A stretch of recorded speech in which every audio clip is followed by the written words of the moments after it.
All right, so we have the beautiful Raxx in the building. Thank you for sliding through. Hi. Dope, dope, dope, dope. So, I just want to kind of, talk to you, kind of get your vibe, get your story, and, just vibe with each other. Yeah. Let's talk about your name, Raxx. I know this probably comes up all the time. Probably get it just based on your chest. Chest, he says. I'm trying to be PC, politically correct. Your breast is my titties. Your titties. My boobies. Your boobies. Anyways, like with that name, like when did it start? Was it like high school? Was it like primary? Like when did people? Well, like I always was called like tits in high school because I've had tits since I was like young. Okay. And then I dated a DJ for like 7 years. And I always was like, if I'm ever going to become a DJ, my name's going to be Raxx with X's. Okay. And this was pre like rapping and everything. And then finally I got into music and like I had to come up with a name. And I was like, Raxx. Just kind of worked out. Yeah. All right. Like when people were calling you tits and like, once you got that name Raxx, like did that bother you in the beginning? No. I'm a very sexual person and I think that it's cool for females to be like talk about it. I think that there's such a stigma, like you get called a slut or a whore if you're a sexual female, and I don't agree with it because sex is so fun. Okay. Sex is definitely fun. Sex is definitely fun. Yeah. In regards to that, so like in your household, are they calling you Raxx? Like, is your mom calling you like, "Hey, Raxx"? Like, no, wake up? I get uncomfortable with my friends calling me Raxx. Okay. Or like boys that I date, like I don't like it for some reason. And my mom's supportive and like likes music and stuff. She likes when I sing. She doesn't like when I rap. So okay. She doesn't call me Raxx. No. Nah, to each his own, right? Quick question. So what does your like family or like close family friends call you? Aaron. Okay. That's my real name. That's my govy. Wow. Okay. Put me on blast, Kevin. No, it's all good. We just, we're curious. I'm sure the people are curious as well. Aaron. All right. And, kind of describe your upbringing. Like, what part of the city are you from? I'm actually not even from Toronto. I'm from Collingwood. Okay. Shout out Seawood. Okay. Like Blue Mountain. I grew up snowboarding. I was a really big snowboarder, but then broke my back and had to retire snowboarding because I did slopestyle. And then I moved to Toronto like 6 years ago. And then music kind of took off in 2018, 19. Wow.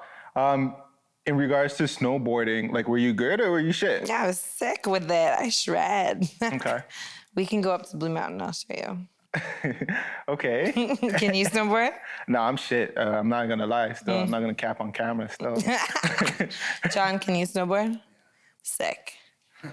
All right. So, snowboarding kind of didn't work out due to your injury. How did that affect you though? Like, were you traumatized? Yeah, I mean, breaking your back, I was in a brace for like 6 months. So that was kind of shitty. And like looking back on it, it was always like, I always wanted to like do that. So it was like shitty that something that like you can't really control stopped that from happening. But I mean, it's brought me to where I am today. And I believe everything happens for a reason. For sure. In regards to Collingwood, like, kind of break down how like growing up and living down there is like, what's the spots? Like, what's the go-to thing to do? Like, break that down. I mean, like, I don't go to Collingwood like that much anymore. Like the village at that time. Pardon? At that time, like, what was going on? Back in the day. I mean, Wasaga Beach was sick.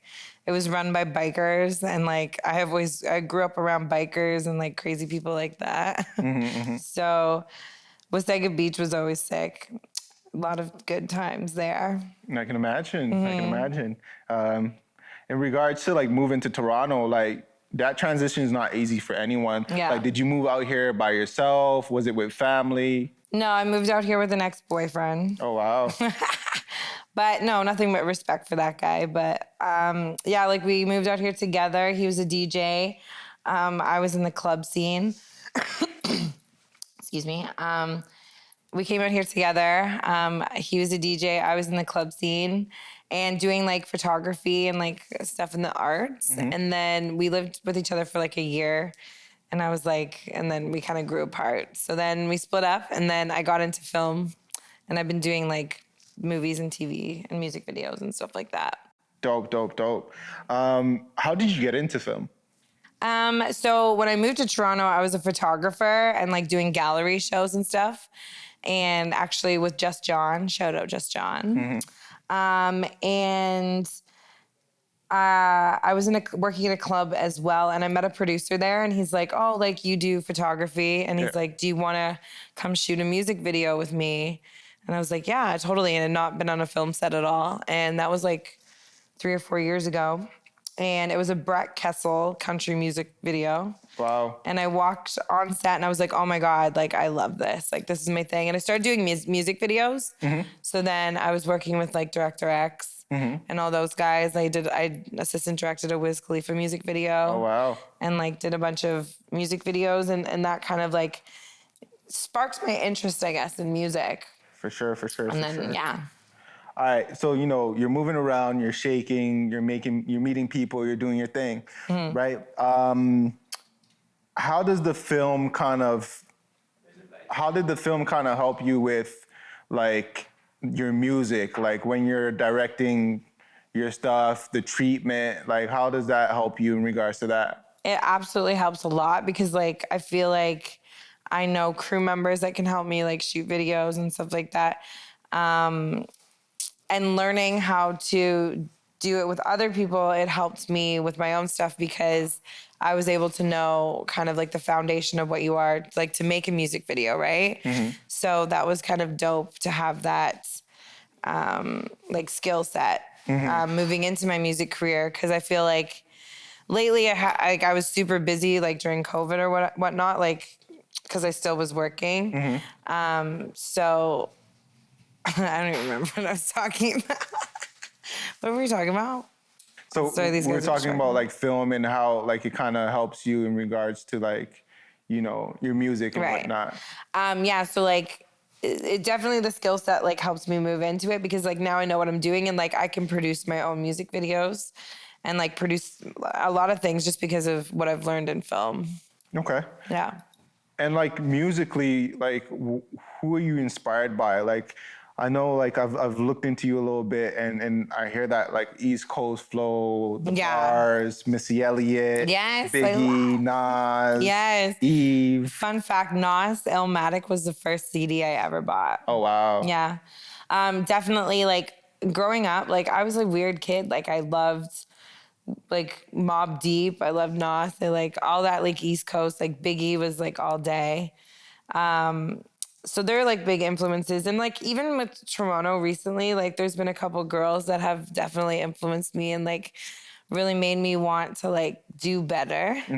Like Tia Banks, Goody, Goldie London, Paris, like all those girls are really killing it right now. So that really like makes you like put a fire under your ass because you want to like be better. Yeah, for sure. It's dope when like other people are doing the same thing that you are and kind of pushing you forward. Yeah. Like, Yeah. So that's pretty dope. Because I think like this is the year like a lot of like females are really coming out of the woodwork. I agree. So it's dope. I agree, and the music quality is like up there. You know what I mean? And the video quality too. It's sure. like really like crazy. Did you see Paris's new video? Stupid. Fuck, stupid. Fire. Stupid. So, no, I definitely like what the girls are doing. They're definitely, kicking down doors and doing their thing. Putting it Toronto on the map. For sure. Let's talk about music. Getting into music, how did that start? Was it poetry? Yeah, it was. I started writing poetry and stuff like when I had my accident, I had a bad concussion and stuff. So my doctor was like, oh, like writing poetry is really good for memory. And so I started doing that like as I was a teenager and stuff. Like I had books on books of lyrics and like poetry and stuff. So then Young M.A. actually was like a big influence. Like I would listen to her rap and like then I would like practice my flow with her raps. And then I started writing my own stuff. And then when I posted a video on Facebook, it was like way back in the day. And when I look back at it now, it's awful. like, oh my God. Yeah. But it really kind of put me on the map when people are like, oh, she can actually spit. So that kind of gave me the confidence to kind of move into it. And it's just been like snowballing since. All right. So when you're doing your poetry, what are you writing about? A lot of it's to do with like what I'm going through in life. Fuck boys. A lot of fuck boys. You got to stop fucking with the I fuck know. boys. I need a good man, Kevin. All right. So, in regards to the music, that freestyle that you did mention in regards to like putting out on Facebook, was it the I'm so Brooklyn, I'm so Toronto freestyle? No, that's the one that actually like made me blow up because Six Buzz posted that. All right. So shed some light on that. Yeah, I was one of the first people. Well, funny thing is like Rich Homie Quan came to Toronto and I went to a show and I was backstage or whatever. And I started rapping to Rich Homie Quan and it went viral and like people were like, oh my God, like who's this white bitch? And so one of his guys who's in Brooklyn, or no, he was in Toronto, I forget his name, but he messaged me when the I'm So Brooklyn challenge came out. And he's like, Raxx, you have to do this, da da da da da. And it had not had like come to Toronto yet. And then I was like, whatever. And I literally like just wrote it like within like 20 minutes. And I'm like, okay, like let's just freestyle it. Did the video and then I posted it. And like, I don't know how soon Six Buzz posted it after me, but like I really sparked the I'm So Toronto challenge. I will say that on camera. Claim that. I claim that. I started that fucking challenge in Toronto. And yeah, so Six Buzz posted it like a couple days later. And it just like, that's when I really was popping. And like, that's when I shout out Six Buzz. For sure. They definitely showed you some love. Yeah. I'm curious, you get this love from Six Buzz, your name's bubbling, people are fucking with you. Describe that, that initial love, how do you feel when so many people are fucking with you, you're known, like describe that whole energy when you like get a moment like that. Yeah.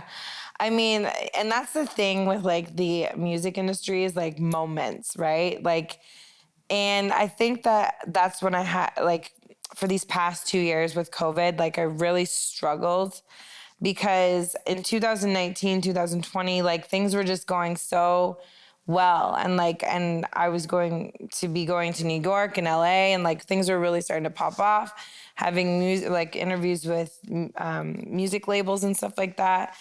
And then COVID hit and everything kind of stopped, right?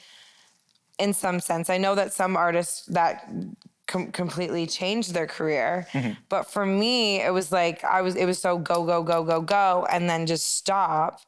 And I got really, really depressed by it. Like it really fucking shook me up because it just showed you that no matter what your 5-year plan is or what you're doing, like you don't know what's gonna happen tomorrow. For sure. And that was kind of my wake up call with like music and stuff. And like you're on such a high, and then like it stops, and then you just want to chase that high again and again and again. And like that's like kind of the destructive thing about the music industry, and that's why a lot of people don't make it because they go on this high, like one hit wonders and stuff like that, and then they're always chasing that, right? It's a tease.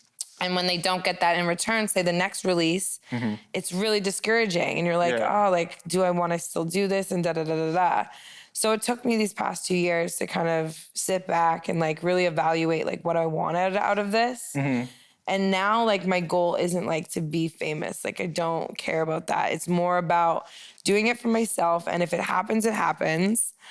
Like but it's not like my mainstream, like I'm a rapper, music artist, star, you know what I'm saying? Like, I think that you just gotta have that mentality and the mentality of like not worrying about everyone else around you.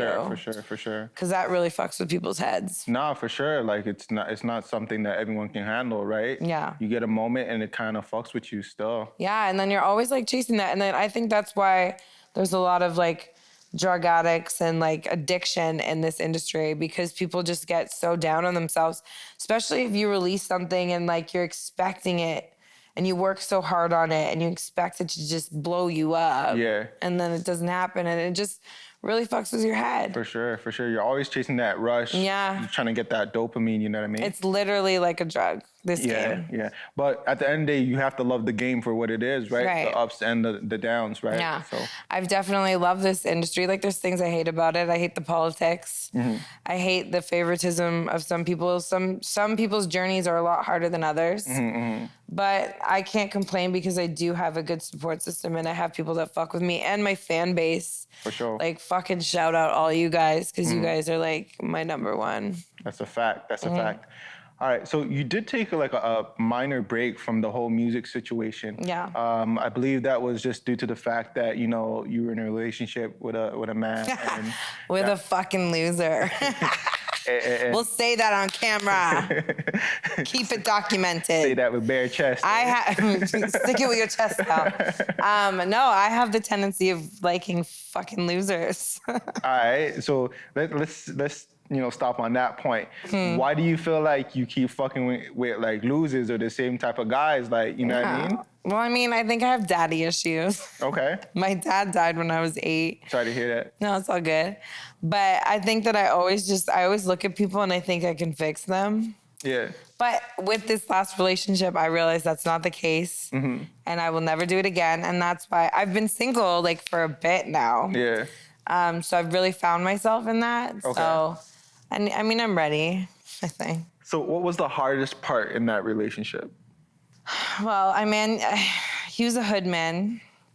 And I mean, they're not all the same. But the street guys put the street before you. And that's always going to be the case. And What does that mean, though? it means that there's lots of things that means. I just think priorities are different. Yeah. Right? And I'm at a place in my life that there's certain things that I need. And I don't think that street guys are going to give it to me. When did you realize that? A couple months ago. What triggered it? There's lots of things. So, What's that one breaking point? the breaking point. Yeah. Well, I mean, cheating is a big thing for me. I don't like cheating, but like my ex, like there was an incident. He got stabbed up and was in the ICU for like a month, and I stuck by his side saying he's never gonna go back to the streets, but he did. And it's just so unpredictable, right? And I like to have things Organized and on point. right. Okay. And I don't want to like wake up one day and hear you're in jail or you're dead. It's just not my thing anymore. All right. So, you're doing music. Due to this relationship, it kind of stops you from doing music. Yeah, he was very, very insecure as well. And like, people have this idea of the music industry if they're not in it, like thinking you're gonna go to the studio and there's like 17 guys like ready to gangbang you. Like, guys have this, some people have this, even women too, I guess, have this idea of like, it's so glamorous, but really it's not. Like it's like me and an engineer in a sweaty box, working for hours on end, doing the same thing, Yeah. So insecurity is a big thing. Yeah, for sure. I believe, everyone does have insecurities, but it's at different levels, you know what I mean? So yeah, and even myself, I think I was in such a place of like not loving myself at that point.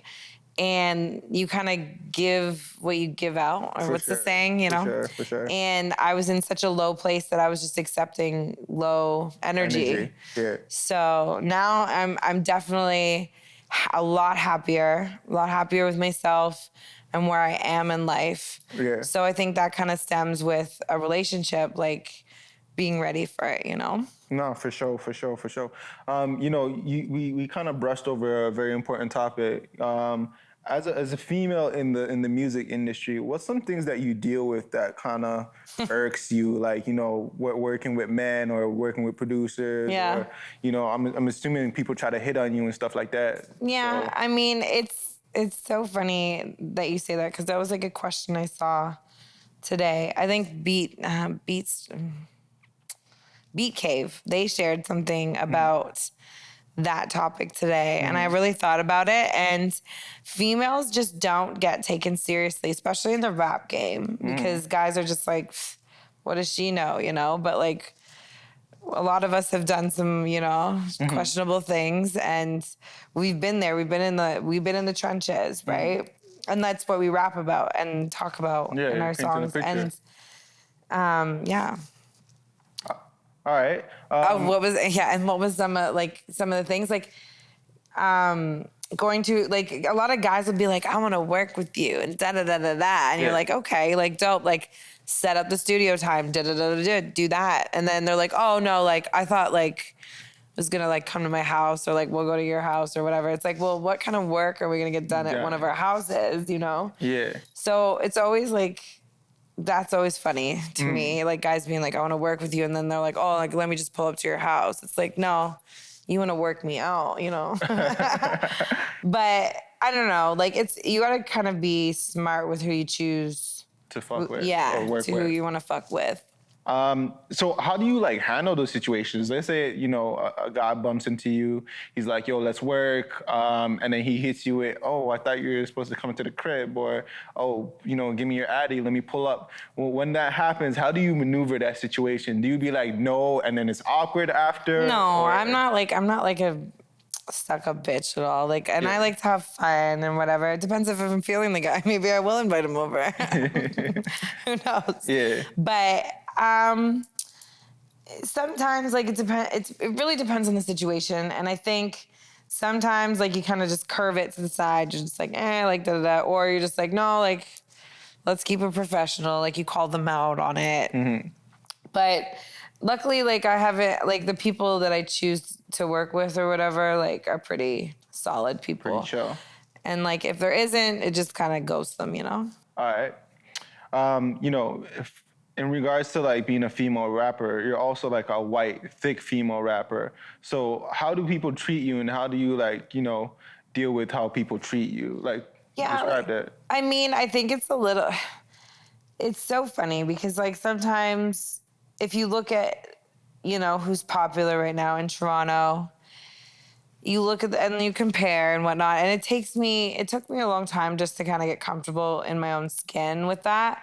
But I think that it's like, now I'm at a place where I'm like, this is my brand. I'm different from these other bitches, you know, like, what other white, thick girls in Toronto are like me? It's like me, like, it's my brand. Raxx this is me. And I don't want to fall into a category of like that same bitch. You know what I'm saying? Like, getting the fucking body done, like looking a certain way. Like, I feel like female rappers have this certain stigma that they have to look a certain way. Yeah. And I think that we're like, just fucking who cares? Like, get over it. Like, look at one of my biggest influences too is like Adele. Like, I fuck with her so hard, and like, she's such a talented artist. Yeah. And when people like say that, I kind of remind them of her when I sing, and like have this like weird blend of people that I remind them of.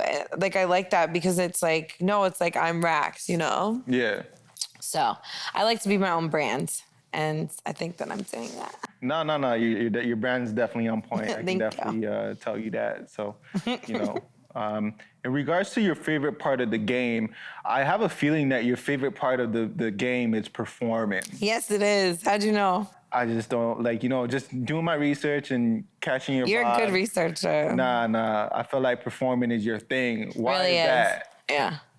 What was that? Why is that? Why is it performing over creating the music, over the, you know, the music industry parties? Why is performing the one thing that you really enjoy? First of all, I hate industry parties. Okay. You won't catch me at those. Fucking hate them. I love performing because it's like the energy. And like, I had an interview recently where they said, like, when did you kind of decide, like, when was your moment that you like wanted to be an artist? And like, honestly, it's so stupid, but it was a Taylor Swift concert. I did not buy the tickets to this Taylor Swift concert. One of my friends did. All right. And it was the Red Tour. And I walked into the ACC when I was the ACC. Okay. And the energy in that stadium was like fucking crazy. And I was like, oh my God, like one day I would love to manifest actually playing in a stadium. Like that would be the craziest thing ever. For sure. And like, honestly, shows are the best. Cause like energy and like people coming up to you and it's like real. Yeah. Like that is the sickest shit ever. Like, you can never get enough of it. And like before, I have a show on Saturday I'm so freaked out about, but the like jitters of shows, like you're honestly like, it's like an adrenaline rush. And then once you're like on stage, it's just like the best thing ever. Nah, I'm for so sure. excited. Even like looking at you talk about it, I can feel that energy. Yeah. So, that's definitely fire. Let's talk about the music. You did drop a project, I believe it was called Rated R, right? Yeah, that was in 2000. Like that was pretty much right when COVID started. 2020? Like, yeah, it was 2020. It was February 2020. February 22nd, 2020. And then COVID hit March 12th, right? Mm-hmm. So that was the most disappointing fucking project ever. Really? Also with that, let's talk about that. Because I haven't talked about this on camera. I was targeted like crazy during that drop. One, because I put my titties on the cover. Yeah. I was covering them. Yeah. Never in a million years did I think that Instagram and and Facebook and everyone on the internet was so offended by my tits that were covered.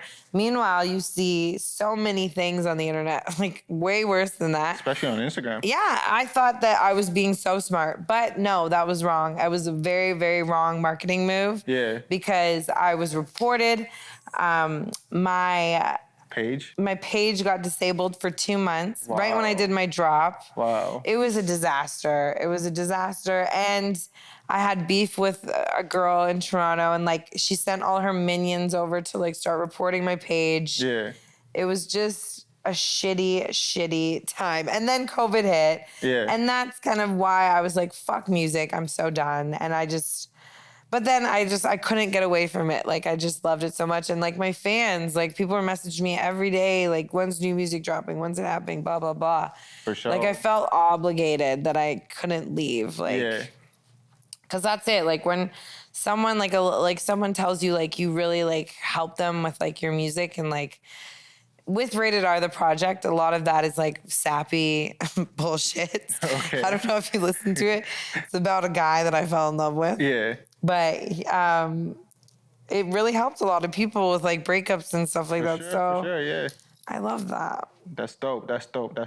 But you did have like a back and forth with the Chromas back in the day. Mm-hmm. How do you feel about her situation with academics making allegations about like things she has going on in the States, sticking with ballers and stuff like that? When you heard that, like, what were your thoughts? I mean, like, that's just her brand. And I mean, and like, I have no ill will against her. Like, she's doing her thing. Yeah.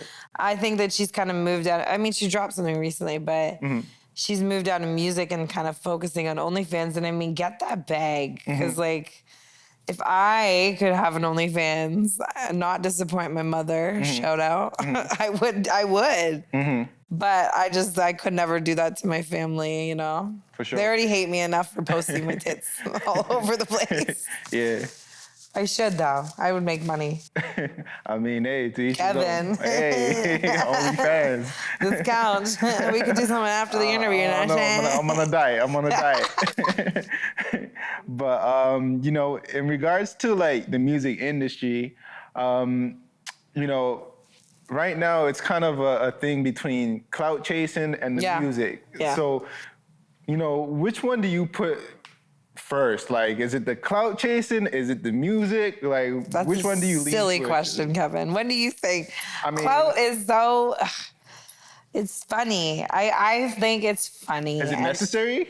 Yes, of course. Okay. It is in this industry. You have to do something, and like, especially with like drops and stuff like that. It's just the way it is, and you have to accept that. And there's a lot more people. There's some people that focus on that more, and that's them. And then there's people that don't.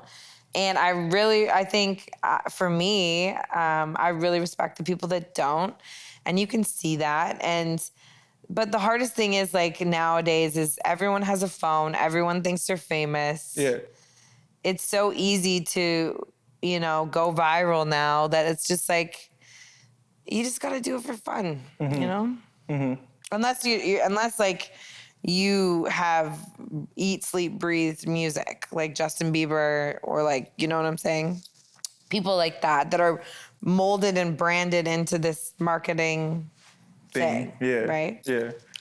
For me, I got into music so late, and a lot of like Warner and all those people were like, like they look at how long you can make the money. Yeah. Right? Yeah. So if you start when you're 19, record labels are like, oh my God, we can get, can get some mileage out of this person. For sure. But if you start when you're 28, you got a little less time. So you got to prove yourself a little more.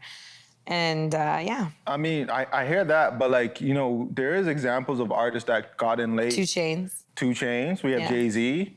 Jay, how old was Jay-Z? He's like 27, 26. Really? Yeah. The Griselda guys that are popping off right now, Benny the Butcher and those guys, 34. Shout out Benny. Yeah, he's hard. 34, 32, 33. Wow, I didn't know that. So yeah. I know, I gotta stop being so like hard on my age. Yeah. You just gotta. And I'm 22. Yeah, for sure. So let's talk about like the barriers within the Toronto scene. Like I know, like looking outside in, I know that consistency and that budget is a big thing. Yeah, and that's the biggest thing. I think consistency is key. And like Friday, shout out Friday, from We Love Hip Hop, always kind of said something to me that stuck with me. Is like, you gotta keep working. Like you can't slack, because once you slack, people forget about you. Yeah. So yeah, I mean, but yeah, like it's an expensive sport. Like you gotta pay studio, you gotta pay videographers, you gotta pay producers, you gotta pay pages to post you. Like it's not cheap. For sure. And I pay for everything myself. Yeah, it costs money, right? Yeah. Talk about TikTok. I did notice you have like a viral video on there. Oh, we're famous now. So like, break that whole vibe down. And I honestly, like, so many of my friends are like TikTok fucking stars. Yeah. Not stars, but like they're viral. Like they have a big following and stuff like that. Like Crazy Latina, one of my girls, love her so much. She's killing it on TikTok. She's like over a million followers.